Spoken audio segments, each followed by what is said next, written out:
Pemirsa, lalu mengapa tentara yang harusnya menjadi pelindung masyarakat justru diduga terlibat penembakan dan menyebabkan seorang kapolsek dan dua anggotanya tewas saat menggerebek judi sabung ayam? Kita akan membahasnya bersama anggota Kompolnas Khairul Umam serta anggota Komisi 3 DPR RI fraksi Nasdem Rudianto Lalo. Selamat malam Pak Khairul, selamat malam Pak Rudianto. Selamat malam Mbak Fitri, Pak Rudianto. Baik.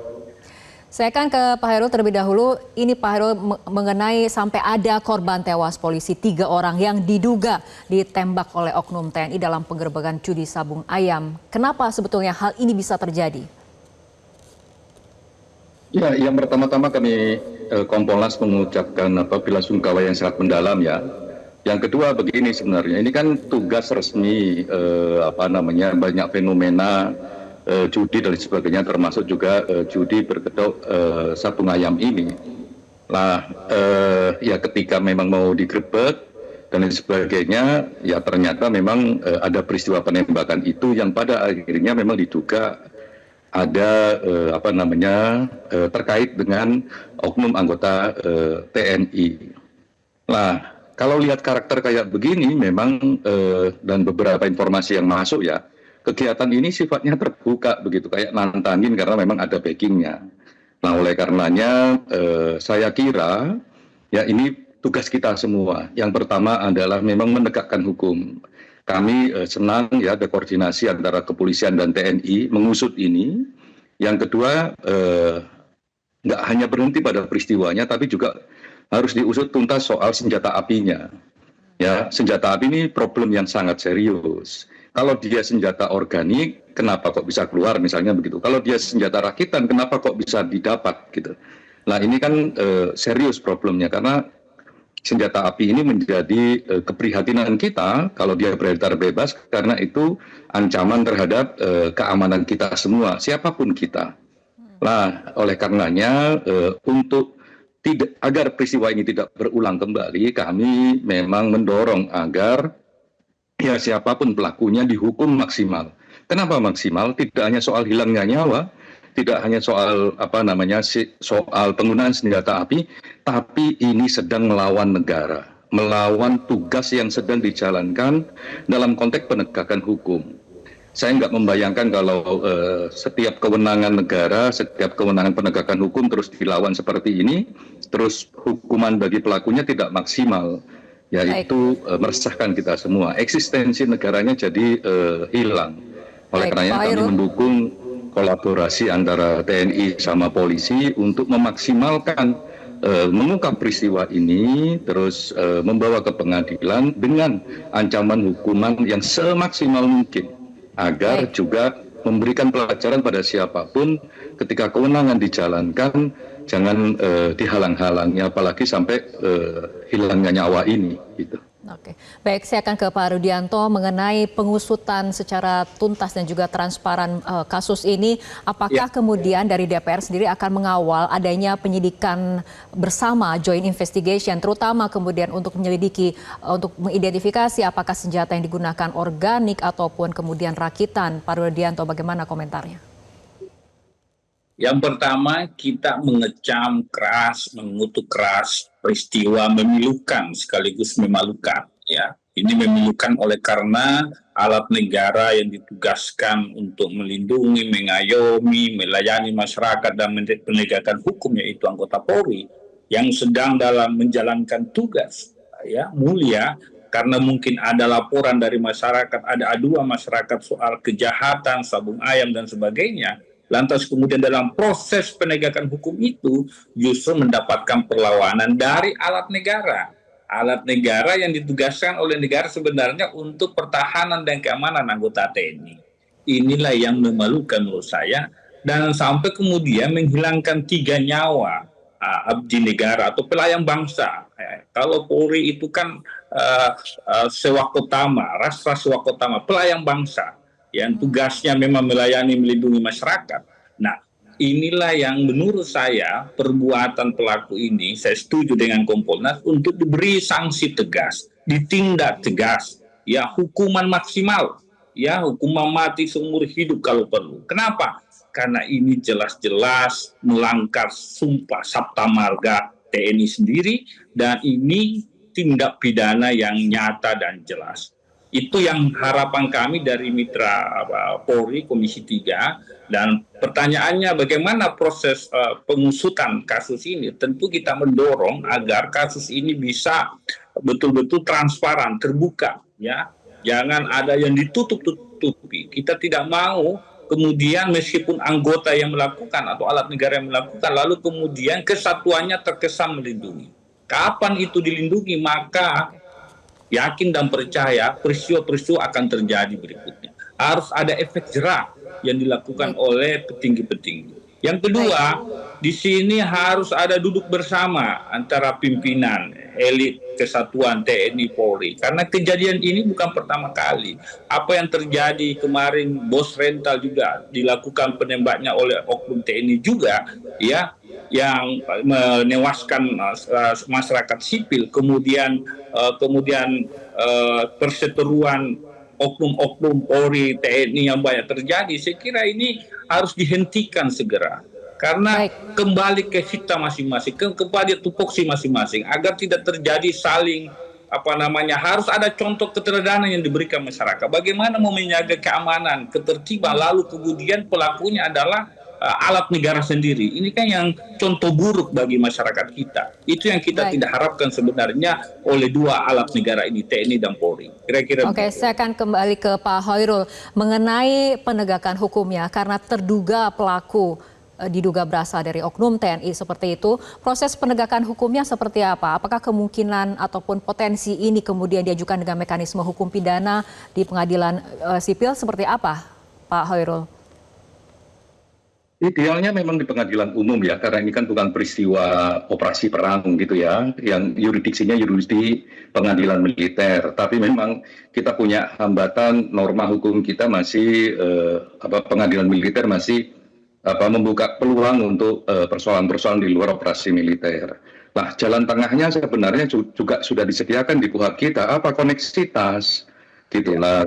Karena apa? Karena ada juga pelaku yang juga dari sipil gitulah. Oleh karenanya alangkah lebih baiknya memang mekanismenya bisa juga koneksitas. Ini untuk kepentingan kita bersama, ya, pembelajaran bagi kita bersama, agar peristiwa apapun semacam ini dilakukan oleh siapapun tidak berulang kembali. Oleh karenanya transparansinya ya salah satunya pakai mekanisme koneksitas tersebut. Jadi saling melihat, saling berkontribusi, teman-teman TNI berkontribusi untuk mengungkap ini, teman-teman polisi juga berkontribusi mengungkap ini, jaksa juga berkontribusi mengungkap ini. Jalannya di mana? Ya di koneksitas. Oleh karenanya biar nggak berulang kembali, karena persis katanya Pak Rusdianto tadi ada peristiwa sebelumnya penembakan juragan rental mobil. Ini belum 2 bulan sudah ada lagi peristiwa ini. Ini kan memprihatinkan kita semua, gitu. Oke, Pak Rudianto, artinya untuk kemudian dari DPR mengawal dan memastikan pengusutan dari perkara ini transparan dan juga profesional dan bisa menimbulkan efek jerah harus seperti apa? Ya, ini yang saya katakan tadi, para pimpinan kesatuan TNI Polri duduk bersama, memberi pengarahan, memberi pemahaman kepada seluruh anggota TNI Polri.